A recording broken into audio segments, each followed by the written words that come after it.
The Spin-Off Podcast Network.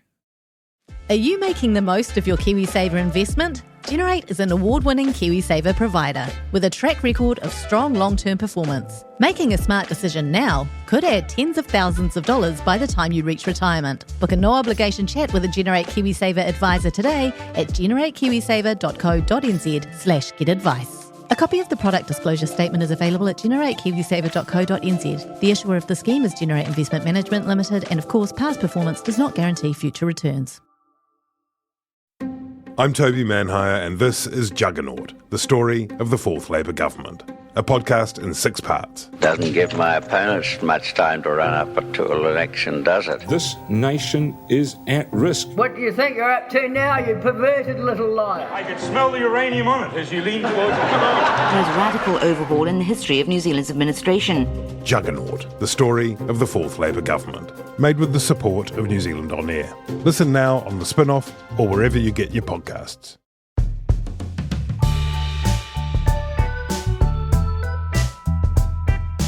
Tēnā koutou katoa. It's Toby Manhire here with a brand new episode of Gone by Lunchtime with me, Annabelle Lee-Mather, kia ora. Kia ora. Ben Thomas. Kia ora. And in the seat of power, as always, Te Ahi Butler. Kia ora, Toby. We haven't been together for a while, so quite a lot to catch up on. We'll see what we can do. First of all, a plug, a promotional burst from me for a new podcast that is out this week from the Spin-Off called Juggernaut. It's the story of the Fourth Labour Government, so a 6-part podcast series spanning the years of Longy and Douglas, taking in the anti-nuclear movement, ANZUS, the Rainbow Warrior, the Oxford Union speech, the Homosexual Law Reform Bill, the ways that the Treaty of Waitangi was sewn into legislation, whole bunch of different people, more than 20 interviews. Amazing. Sitting most of them in the seats that you're in there now. One exclusive for this podcast is that Richard Prebble was dropped off by his son in an electric blue Holden. Main. V8. That's just between us. That doesn't get in the podcast. No. Otherwise, it's more just the, it's the crazy stories of those years in the 80s. Why did you call it Juggernaut? Good question, Annabelle Lee-Mather. David Longy, on his resignation, that's a bit of a spoiler, isn't it? Did he what? He resigned? Upon his resignation at an unknown time, who can tell when it was, said that he had stopped the Juggernaut. But there are the word Juggernaut comes up from time, and it's that we did and ah about it. It's sort of, just capturing that sense of this kind of extraordinary, ineffable, unstoppable force of this thing at that time, which is really hard to fathom now. Our working title was 1984, but I thought if we used 1984, I'd probably get an angry email from George Orwell. I was going to say, it sounds like a good name for a book or something. Could be, I don't know. I Googled it. Turns out there's already something called 1984. Never heard of it. And that guy, George Orwell, can be a bitch. So, Juggernaut. Kind of like the Big Bang of modern New Zealand politics. Well, interesting. In a way. Don Brash called it the first Big Bang economic reform. Oh. Once again, your true intellectual twin. Finally managing to channel Don Brash. It's so interesting, the number of people, maybe we can talk about this if it's not too self-indulgent at a future time, but the number of characters that are there that have continued to haunt New Zealand politics or bless, adorn New Zealand politics, whether it's Don Brash, Winston Peters is around and about. Ikia Parata is really interesting. Fascinating interview, and she was there at Hui Taumata in 1984, this Māori Economic Development Conference, and then she was with the Ministry of Foreign Affairs involved in setting up the last ever New Zealand ANZUS summit, the last full ANZUS summit in the James Cook Hotel in Wellington, and then she went to Washington, and she was involved in going to see the Te Māori exhibition around something San Fran, and then she was in DC trying to sell the nuclear policy, and then she came back to Wellington to work in the new Ministry for the Environment, but within days was seconded across to the Beehive to work for ultimately work in the Prime Minister's office. as the first ever Māori advisor, Wow. Prime Minister, and then involved in the drafting of those treaty principles. And I didn't know any of that. so Neither. there you go. So, Also, some among other things, there's some cool audio that we managed to get approval to use from the 1984 campaign when David Lange was doing an interview series with Judith Fyfe and Hugo Manson. So you can hear him, never heard before audio of during the course of that crazy campaign. Is there like a standout interview for you or a standout revelation? There's a ton of stuff that is, some of it's new, some of it is more kind of hearing it from the various horses' mouths. There are a whole bunch of stories that kind of stand on their own that could be extrapolated out to, hours-long things. There's also a whole lot of stuff that isn't, you have to leave out. It's really tricky, turns out, to do these things. But that's okay. In 20 years, somebody will talk about the lost Juggernaut tapes. Yes. And in their own documentary series will say never before heard footage. That's right. Or the lost gone by lunchtime tapes. The conversations we had literally before we started this podcast. Well, we could all be ruined. Let's put it that way. Should we get on to Go on then. the podcast at hand? So we're going to talk, we haven't caught up since the budget, so we're going to talk about the budget, some of the No, we've all been fallout from the busy budget. spending our tax cuts in advance. Yes, I've we been have. I've been travelling the world.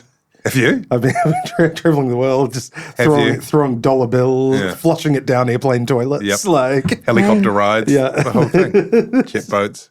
I went to Briscoe's. Was there by any chance a sale on? You know what? Unexpectedly, there was. Like 70% off frying pans. We're not being paid to say this, but ladies and gentlemen, there is a sale on at Briscoe's. Yeah, that's going to be that's going to be deflationary. That's going to help Adrian Orr. Oh God! But to start off with things, there's a very complex set of allegations that are swirling around. Strenuously denied allegations, we should say, right up the top, that involve Te Pāti Māori, Manurewa marae, and the most important, the most serious one of those is to do with the use of census data. The allegation, as yet unproven, is that census data that was collected by the Manurewa marae at a point when there was a really big push to try and ensure that there was sufficient numbers of Māori that are involved in this really important exercise and taking the pulse of what's going on in Aotearoa, New Zealand, that some of those materials, the allegation is, were photocopied and then used to target voters in the election just gone. Critically, this was an election, the Tamaki Makaurau electorate, in which the sitting MP, then a minister, Peeni Henare, lost by 42 votes to Takutai Moana Natasha Kemp, who previously had been CEO of Manurewa marae, now an MP. Well, at the time Te Pāti was Māori. CEO of Manurewa no longer marae. is today. Another key figure in all of this is John Tamihere, whom everyone will have heard of, who has a bunch of jobs himself. He is the president of Te Pāti Māori. He is the CEO of Whānau Ora, the commissioning agency, and he is the CEO of the Waiparera Trust, which all of them are involved in one form or another in these allegations, which are dismissed strenuously, I repeat, by Tamihere, by Te Pāti Māori. There was a big meeting on Friday just gone. We're talking now, I should say, for the record, on Monday the 10th of June. There was a meeting on Friday just gone with a lot of people. They would have had to... A number of agencies, because the allegations touch on the influence of a number of agencies. So there, obviously Stats NZ, which that was one. Let's see if you can get them all. This is a lot. There's Stats NZ. Yep. There was the Privacy Commissioner. Correct. Who has already started an investigation, the Privacy Commissioner. Yes, Stats NZ has already had an investigation underway, Stats NZ, into the census usage. NZ Police were there because... They were there. I think the Electoral Commission... The Electoral Commission were there? Were they there? Electoral Commission were there. So because that's a separate allegation, which is that... Yeah. And this isn't, I'm not sure that this is necessarily even an allegation. This is more a question raised, which is that during the election campaign, unsolicited campaigning texts were received by a number of people on the Māori roll. They came from the same, sort of 4-digit short text number. That's right. that the same number that the Waiparere Trust used, John Tamihere's social services kind of outfit in West Auckland, very successful, does lots of good work. Did a great job during COVID. And it was the same. It was the same number used during COVID to encourage people to go and get vaccinations. Yep. The Labour Party made and a it wasn't complaint. referenced who authorised it. And there was no authorisation statement. So the Labour Party made a complaint to, at the end of last year, or around the election, to the Electoral Commission, saying there's no authorisation statement on this. When it was discovered it was the same text code, the question was raised, where did they get these numbers from to text? Did they come from Waiparere? Did they come from Te Pāti Māori, who were actually the senders of the text? Or they were the authors of the text. The senders of the text were a media company, I think owned by Waiparere, with John Tamihere as a director, who presumably had the Waiparere contract as well for the vaccinations. And so the question is, where did they get the phone numbers that they texted to? And I don't know that there's no, this is separate. The marae issue, there is a whistleblower who claims to have, seen this. Who is also pursuing a unfair dismissal, or has a separate complaint, which is what Tamihere says. Yeah, a whistleblower and or informant. There's also a whistleblower associated with MSD, I think. Yeah, so but the MSD thing is separate. Separate piece of it. So the Electoral Commission and in terms of but it does raise a serious question, because John Tamihere and Waiparere Trust did go to court to get contact details for a huge number of Māori from the Ministry of Health in order to help their vaccination efforts. That was opposed by the Ministry of Health at the time on privacy grounds. They went through, I think, a couple of hearings, and they were required to hand over the details to the Ministry of Health were to Waiparere Trust. And so there is, even though the allegation, I don't think there is a concrete allegation, but the question of how was that information used properly is an important one to clear up.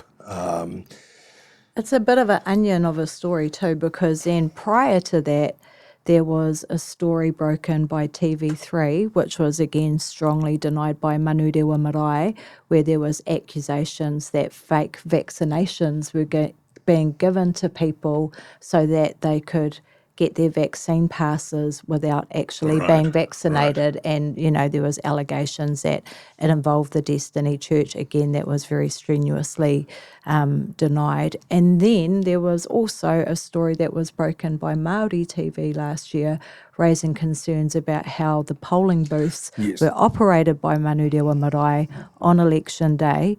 A story was published by Māori TV raising concerns. It was subsequently pulled down by Māori TV. There was an investigation launched, and the reporter who broke it ended up resigning. So for a while, that's right. Yes, things have been bubbling away.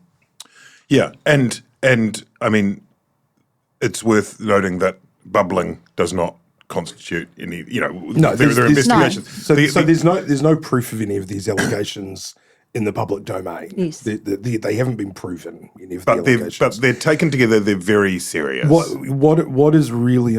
So, I mean, they're very serious allegations just in general, in the sense that, nothing is more sacrosanct than the census. The whole reason that, the government goes to people's houses and says, put everything about your life into numbers.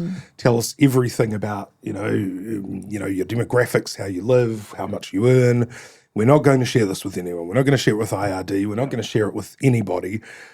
And we need that data for planning, future planning, for services, for investment in schools, all the sort for healthcare, all the sorts of things. And just worth noting on a critical information sidebar here that one of the reasons that there have been such big struggles to attract a number of groups, including Māori, including rural people, to take part in the censuses because of a long-standing suspicion of the state and its involvement in their lives, and therefore it's a fundamental breach of faith if there were to be this misuse of data. Yeah, that's right. And the other thing is that, we have various laws about privacy just in general. We have various laws about electioneering.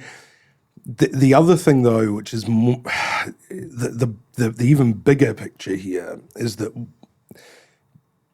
John Tamihere has made, over the years, has made Waipirira a huge success as a social services provider, first in West Auckland, but now sort of spreading out. That was sort of leveraged into the Whanawara Commissioning Agency. So when Whanawara was created under the last national government, there are 3 commissioning agencies. They're not government departments. They are sort of private charitable trusts that do have some reporting obligations back to the Crown, but they get a large amount of money, about $60 million each. I think it's about 60 million. And then they're in charge of, commissioning services from Whanawara providers. Waipirira Trust is a Whanawara provider. And so a number of people over the years have remarked on the sort of, what you might call the vertical integration of the John Tamihere empire, which is that he has significant influence, has had significant influence over the Whanawara Commissioning Agency, which receives money to commission services. And then he also has considerable sway over an organisation that gets a large number of Whanawara contracts. Now, that's not necessarily a bad thing. The Whanawara model is based on sort of using these kind of close and intimate connections and knowledge, as opposed, it's almost the opposite of this kind of dispassionate sort of, number crunching kind of thing. You've got to have, good records and good data, but Whanawara is fundamentally based on we know who the people with the needs are and how to help them. So there's nothing necessarily wrong with the vertical integration in that sense. But what it does mean is that you have to be very careful about making sure that, understanding that, at each level, information and money and all of those things are being used for the proper purpose. And one of the things that came through during the COVID response was that a lot of providers were asking for a high trust model. We don't want to spend all of our time filling out paperwork to get a mobile clinic. Can't the government just give us 10 grand to, do this thing that we need to do? And that was a much better way of doing it. But what it means is that you really need to have that trust in place. And I don't think that, these sorts of questions haven't been raised as far as I know about other providers, during the COVID time.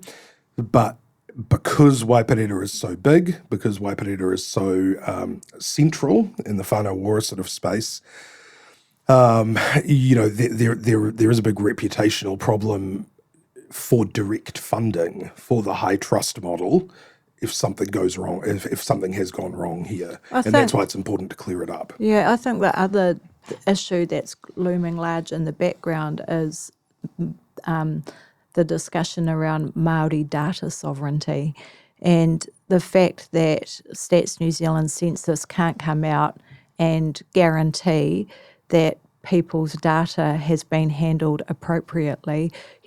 Coming back to that court case, there was 2 very distinct schools of thoughts. There were Māori who felt that nobody has an entitlement to their data, no matter how well intentioned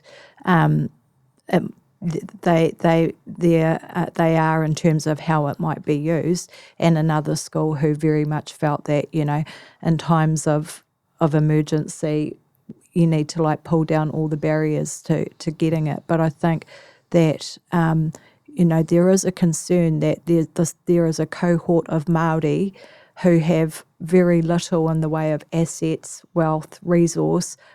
Literally the only asset they have is their data, and if it's being taken and used without their full consent in ways that they haven't agreed to, that's a real concern. But I think more concerning for many is the fact that, alongside that is the fact that Census New Zealand can't seem to run a census properly. This is the second one that they've seemed to have completely ballsed up and, calls into question how they are handling people's very tapu private data and the results that it yields. And so, I've seen that there's there's calls for, a deep inquiry into Te Pāti Māori, but first and foremost, in my mind, there needs to be an inquiry into Stats New Zealand and census and the way they are, managing census and the relationships they have with other people who are helping them to produce the census. Kia ora, I'm Duncan Grieve, founder of The Spinoff. You can help us keep all of The Spinoff's award-winning journalism free for everybody by becoming a member today at thespinoff.co.nz/donate. This is Climate Adaptation. We are the pōtiki of the taiao. And the words of those keeping the home fires burning. It's more than just going along and planting some trees. You got to be able to defend that place to the end of your life. We have the solutions. We just need to come back to the belief in ourselves as rangatira. Join me, Nadine Hura, and Ruia Āpirehama, the Kopapa Korangi Series 2, Ahi Ka. Brought to you by Te Komato Te Tonga, the Deep South Challenge, out now on the Spinoff Podcast Network or wherever you get your podcasts. At the moment, to complete that list of all the different agencies that were in the room on Friday, we also had the Ministry of Health, Health New Zealand, MSD, Ministry of Justice, Department of Internal Affairs, Te Puni Kōkiri, Oranga Tamariki, and the Department of Prime Minister and Cabinet. And as you mentioned also, we had Police and the Electoral Commission there. One of the difficulties with who runs these inquiries is, if it's just the stats inquiry, which it isn't just now, then can that's you say what problematic. Well, at the moment, what inquiries have actually been launched? There's the Stats NZ has an independent investigation underway into themselves, into what happened. Right. But you're right. Graham Edgler made the point, I think, on News Hub that Stats NZ, if they were to be found to have in any way been negligent in their protection of the data, they could potentially be sued. That's not out of the question. Yeah. The Ministry of Health and Health New Zealand, according to the release from the Acting Public Service Commissioner who convened that meeting, are seeking urgent assurance about COVID information, which falls something short of an inquiry. And then Oranga Tamariki has got some processes underway. There is an argument that it needs to go up a level in terms of there are so many threads in this thing. It's really hard to get your head around it. Andrea Vance, by the way, it's worth noting, broke this story in its current form in the Sunday Star Times Sunday before last, so that deserves acknowledgement. But whether or not they're in the kind of in the inventory of inquiry options, whether something else needs to be taken to look at this in the round. There's two schools of thought on that. One is that currently it's very disparate. You've got these sort of silos of information. The Electoral Commission, for instance, they referred it to the issue of the texts to the police, but it was just the lack of a promoter statement. Yeah. They're like, but was that what the Labour complaint was? That was what the Labour complaint was. I think, you mentioned the Stats New Zealand and the census operations being under pressure. Electoral Commission hasn't had a great few months either. It's fair to say, with a number of things. Absolutely not. There were issues about just counting wrongly at some booths.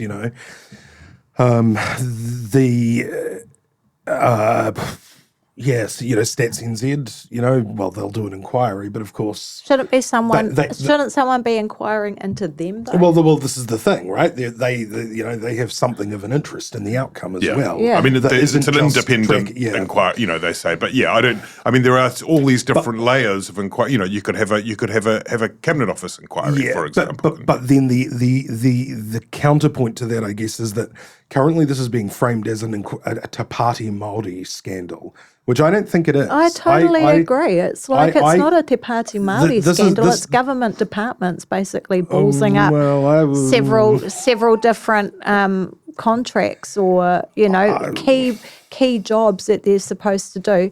Not just, if the allegations are true, not on their own, but they're the responsible party. They're the ones that are responsible for running election day properly. They're the ones that are responsible for gathering data for census and all of that stuff. So it's like... Yeah, in contrast, I would say, there are some organisations that are, Manurewa marae, is being investigated. Waipareta Trust, I think, is part of the investigation. I'm not sure that it's Te Pāti Māori. Yes, it involves Te Pāti Māori exactly. individuals, but I don't know that it helped. I mean, Te Pāti Māori is not even a legal entity, really. No, but I don't think that it's useful to say Kemp that. and Tamihere, and the most serious allegations are also, a candidate and the president of Te Pāti Māori. Yeah, but in terms of the allegations, is the more important relationship that they were both linked into Te Pāti Māori, or is it that they were both part of the whanau commissioning agency? Yes, those they things. were,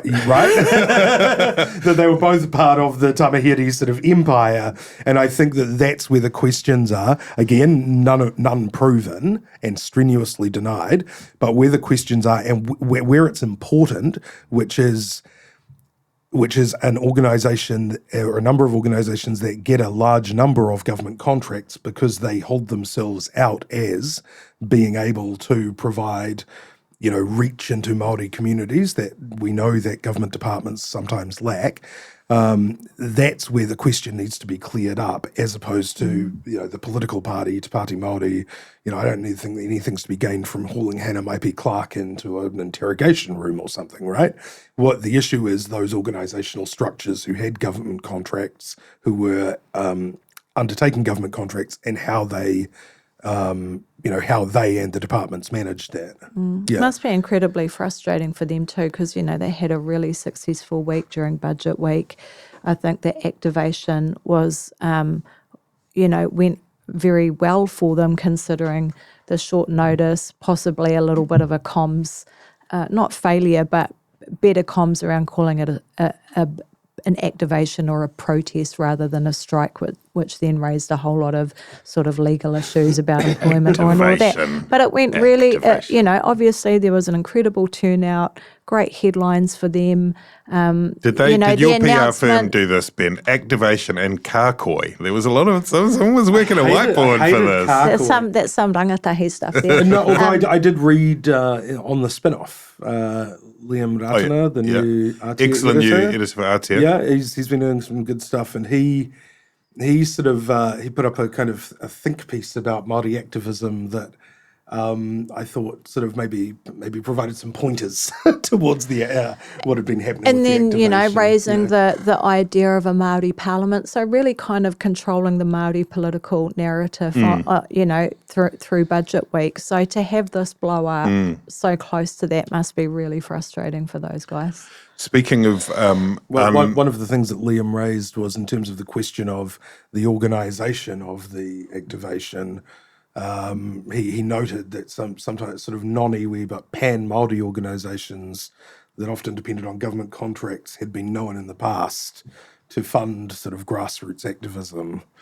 Sort of apropos nothing. apropos nothing.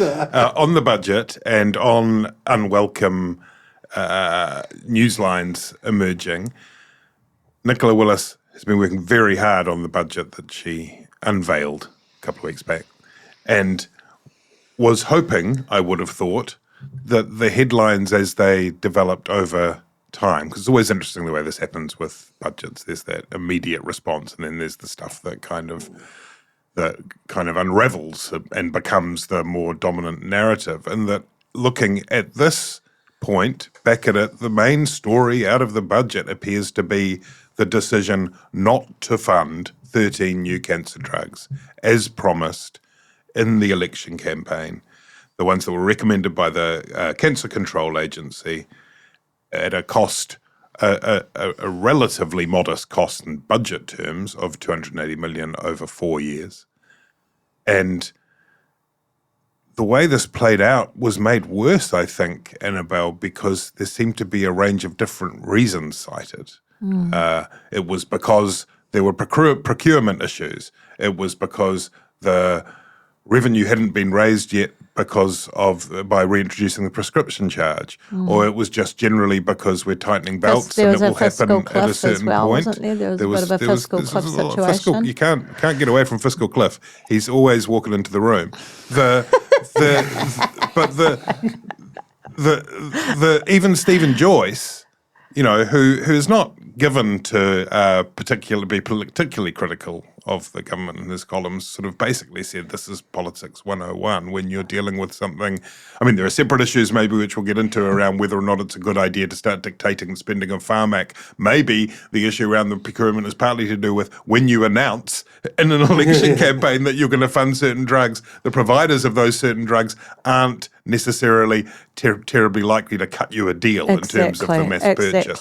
How do you read all of this? I mean, well, as you just said, like the first mistake was in announcing the specific drugs that they were going to fund, because you immediately put the price of them right up and made them much more unaffordable. But look, I think that this is an egregious betrayal of a really vulnerable group of New Zealanders who are literally, this is a life or landlord's budget. Even with fiscal cliffs and, potentially the pharmaceutical giants, hiking up the price, the government made a decision to prioritise the tax cuts for landlords over purchasing these drugs.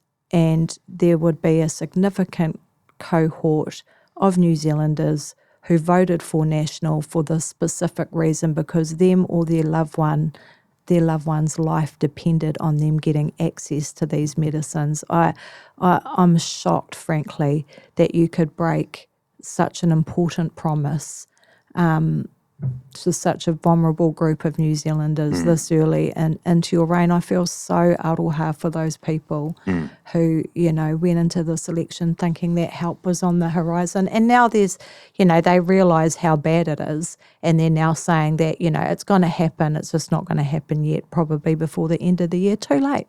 They There'll always be people said, that to be this fair, is they too late always said for. it's going to happen, just not yet. But now the just not yet is sort of, it's rushing towards us, which again weakens their negotiation position, you would have thought from Pharmac's. But before Christmas, they're now saying, Ben, on the Monday after the budget, on Monday, June the 3rd, there was into the inbox lands an open letter to Christopher Luxon, Nicola Willis and David Seymour, who's the Associate Minister of Health.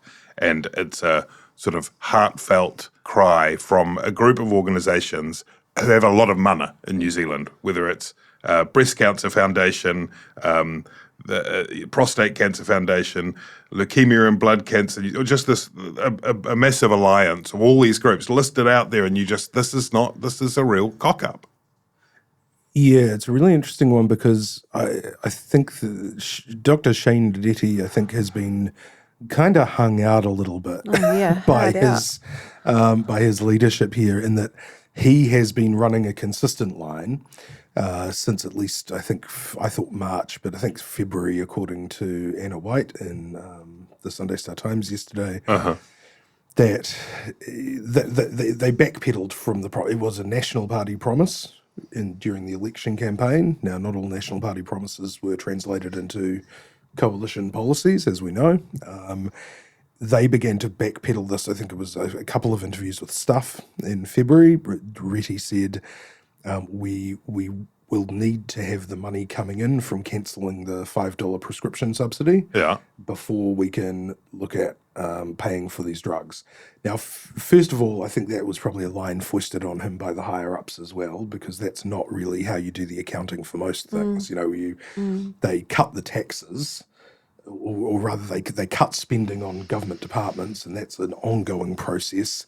Or they cut a program for next year's expenditure, and then they cut taxes at the same time. They don't. It's a budget, not a set of accounts. The idea that the Ministry of Health is piling up $5 notes from pharmacies around the country as they're mailed in, and eventually they will tie them all up in rubber bands and take them to the drug companies. It's like, it's like, guys, we're only 4 brown envelopes away. Then we can do it. We're getting close. We're getting close to lung cancer. Someone book a van so we can get these bundles of cash across to Pharmac. Yeah, I mean, that was always it was a strange explanation, but at the same time, Dr. Reti was sticking to it, and he stuck to it during the budget, sort of obliquely in the PR collateral, and then he stuck to it in the days following it when people were expressing their, understandable disappointment.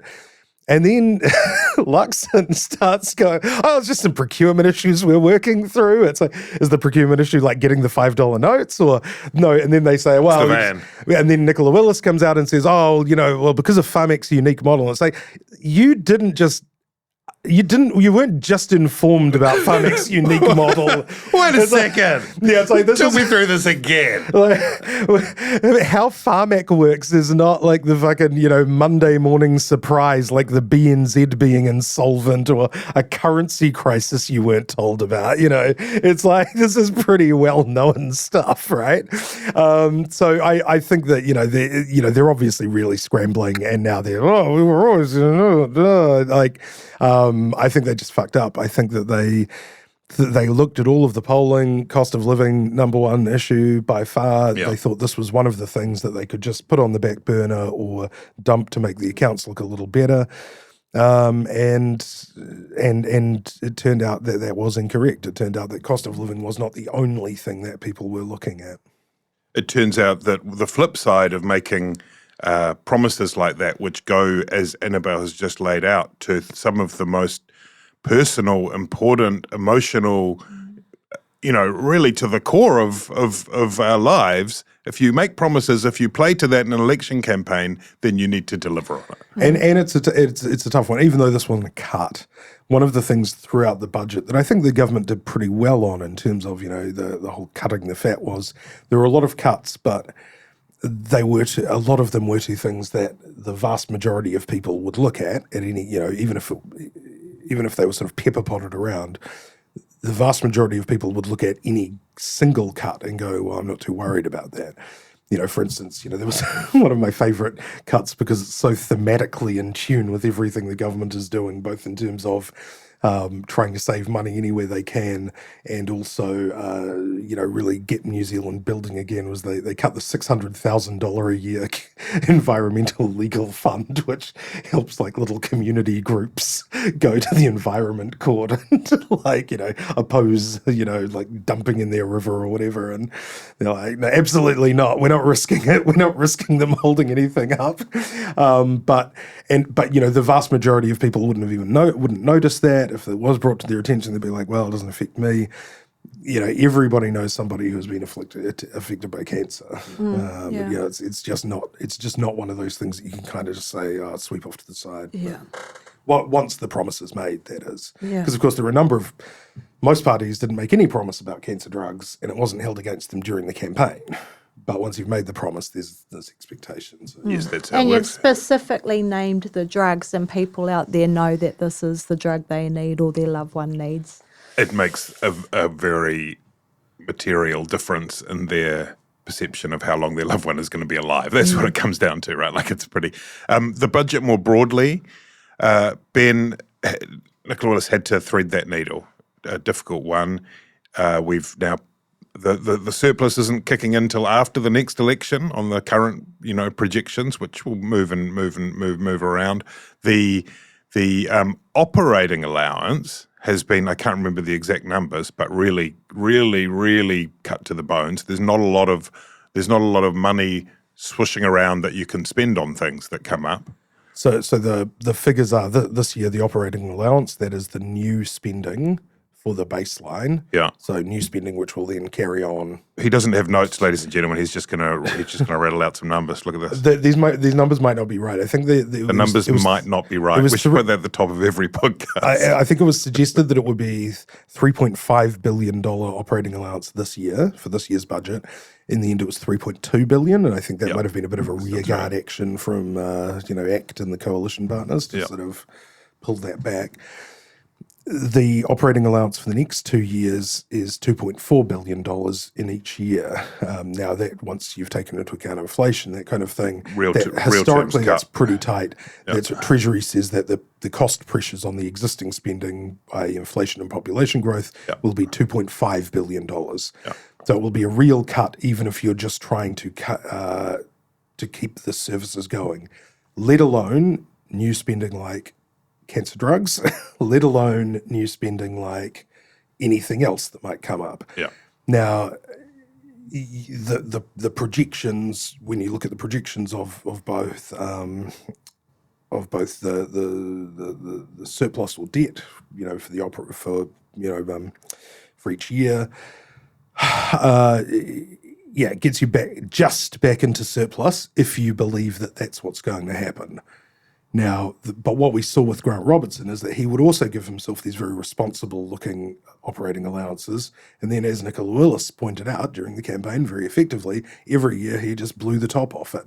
Yeah. And these are forecasts in the whole. These are, they're projecting what's going to happen in the future. And unlike the Shane Reti School of Economics, it's not, the money doesn't have to come in before you pay it out. That's right. As somebody pointed out, Treasury takes the government's word for what it's going to do. So when they say, you'll probably be back in surplus by 2027, they're believing, because they have to believe, that the government will stick to these very miserly operating allowances. Now, Grant Robertson couldn't do it. He got criticised for that. Fair enough. But there is this tendency in New Zealand politics over the last, 7 years to sort of... And you see it in the ETS. You see it in the ETS in terms of meeting our climate targets. You see it in terms of returning to surplus with our budget, which is we do agree with the long-term target and we're going to get there and we're going to start tomorrow. Everyone has believed in the same 2030 goal for emissions reduction, but they just keep bumping out the year where you're going to make the real big cut. And sometimes it's just like, I am going to go for a jog tomorrow morning for sure. Yeah. There's no doubt about that. And then the next day it's like, it's kind of I'll go twice as far tomorrow. I'll go twice the next, and then it's three times next year. I'm just going to be running all year. I'm just non-stopping. I'm going to be Forrest fucking Gump. And so look, can this government and Nicola Willis stick to those projections? I don't know. Budget thoughts and feelings, Annabelle Lee-Mather. Well, I see there's been criticism of the government when it comes to Māori housing, which I think is really unfair, because if you look at their three strikes policy and how much they're investing in Waikeria prison, they're going to be housing more Māori than ever. Thank you very much for that analysis.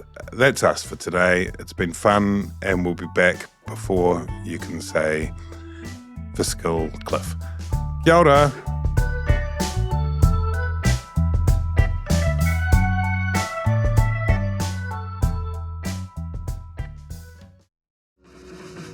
Are you curious about how business can be better? I'm Simon Pound, and I host Business is Boring, a podcast where I kōrero with some of the most interesting people in entrepreneurship, commerce, and making things happen. Tune in to Business is Boring every Tuesday, brought to you by the Spin-Off Podcast Network in partnership with Spark Business Lab. Kia ora e te iwi, Te Aihe Butler here, podcast manager at The Spin-Off.